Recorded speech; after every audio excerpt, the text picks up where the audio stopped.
Alors, dans cet exercice, eh bien, aujourd'hui, on va faire un réveil.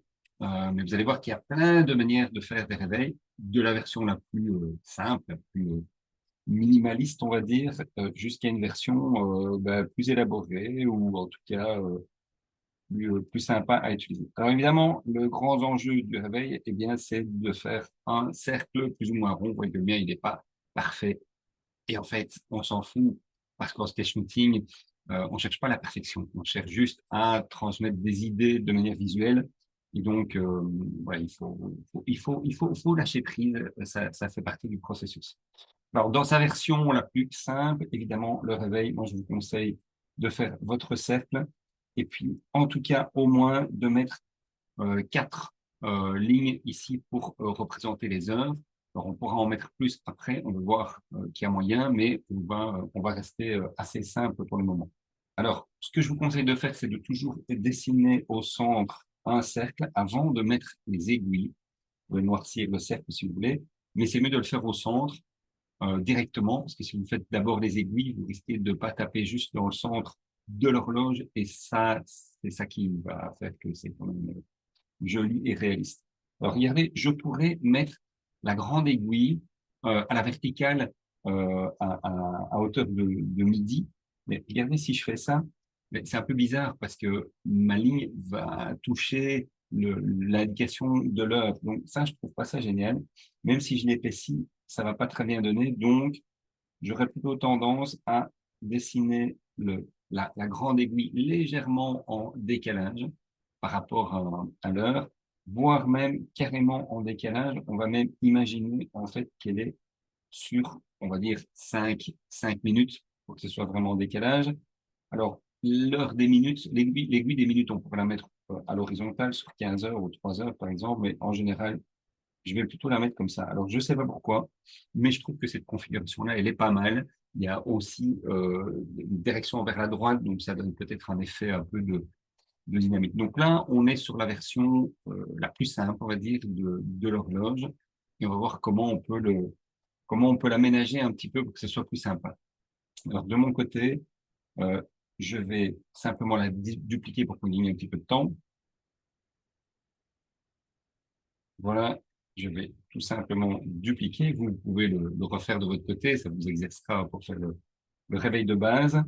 Alors regardez, ce que je vais faire ici, ce qui est déjà pas mal, je trouve, c'est de dédoubler le cercle à l'extérieur.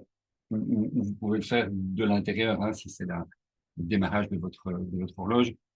Ça, je trouve ça pas mal. J'aime bien utiliser ce deuxième cercle.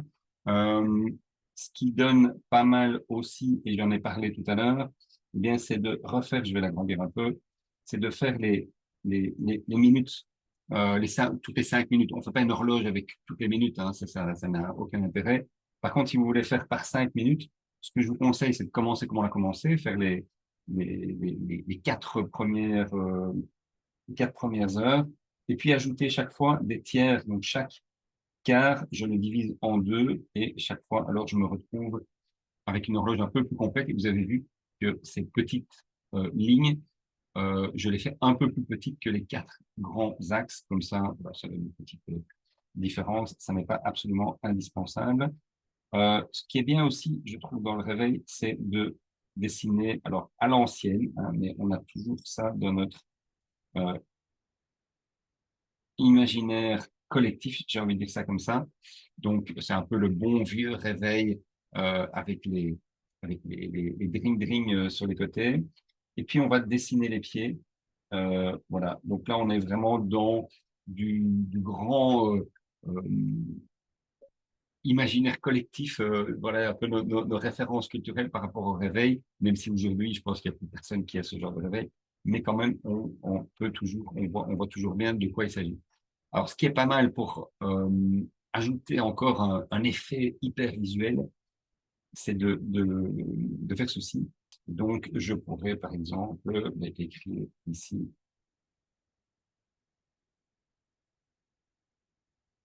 voilà, par exemple, je pourrais même épaissir les traits. Euh, ça, je trouve ça très, très sympa de faire sonner le réveil. très cool. Et si on veut ajouter encore un élément visuel, eh ben, je peux ajouter des petites lignes comme ça qui sont significatives d'une vibration des horloges. Donc ça, c'est pas mal. Vous voyez qu'on est là dans deux versions euh, qui passent du plus simple au plus élaboré, même si ça reste encore relativement simple. Moi, j'aime bien faire les horloges telles que celle-là. Alors, encore une ou l'autre petite variante par rapport à notre horloge de départ. De mon côté, je vais tout simplement dupliquer de manière à ce que vous puissiez faire une idée. Je vais mettre hop,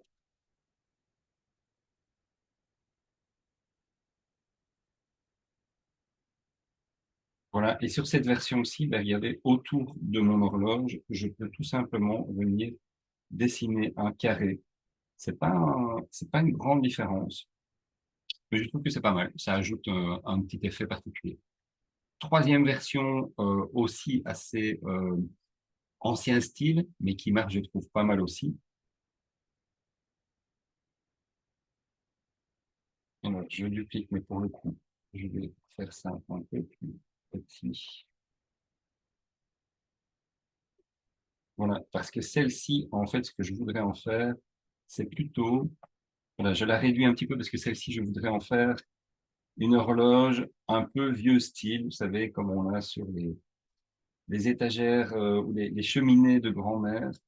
Et donc, voilà, ça, je trouve ça assez sympa d'avoir ce vieux style d'horloge. Bah, de nouveau, c'est une variante qui vous permet d'essayer d'autres choses, peut-être que dans d'autres contextes, d'autres circonstances, ça peut être très chouette aussi. Euh, une autre variante que je trouve assez sympa, euh, là vraiment même très sympa, c'est de personnaliser notre horloge. Alors regardez ici, je vais de nouveau refaire mon horloge telle que je l'ai faite juste au-dessus. Hop, hop, un peu à la manière vieux style, mais regardez, ça j'adore. Je vais carrément personnaliser mon horloge avec les yeux. Et vous pouvez même ajouter ici les sourcils. Alors n'oubliez pas évidemment les petites lignes. Hop, hop, hop, hop. Voilà, ça personnalise un petit peu l'horloge. Et puis évidemment, ce qui est sympa, vu que c'est un personnage, eh bien, c'est de la faire parler.